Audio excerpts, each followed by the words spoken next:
इस प्रॉब्लम को ध्यान से देखो, पूछा गया है कि फ्रिक्शन पता करना है on the block, state whether the block will move और not, if yes with what acceleration. इस डायग्राम में सब कुछ दिख रहा है। तो सबसे पहले ये समझ लो कि एक अलोंग एक्स एक्सिस कितना सारा फोर्स एक्ट कर रहा है। तो 4 न्यूटन तो ये है, और इसको अगर हम लोग कंपोनेंट में तोड़ते हैं तो ये 10 आ जाएगा। तो total 14 Newton along x axis force apply हो रहा है। नीचे डाउनवर्ड फोर्स कितना हो रहा है, तो डाउनवर्ड फोर्स जो है वो लग रहा है 6 न्यूटन, और इसका वेट 26 न्यूटन फोर्स नीचे की तरफ लग रहा है। ठीक है। अब हम लोग ये अब यही रिएक्शन फोर्स बन जाएगा 26 न्यूटन। तो पहले हम लोग स्टैटिक फ्रिक्शन निकाल लेते हैं। वो क्या होगा, म्यू एस आर 0.6 इंटू 26। इसको सॉल्व कर लेते हैं हम लोग।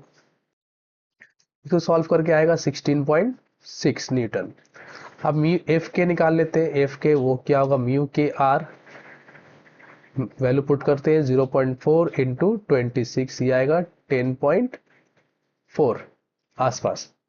ठीक है। अब हम लोग को दो वैल्यू मिल गया, फिर स्टैटिक फ्रिक्शन का मैक्सिमम वैल्यू 16.6 और काइनेटिक फ्रिक्शन का मैक्सिमम वैल्यू 10.4।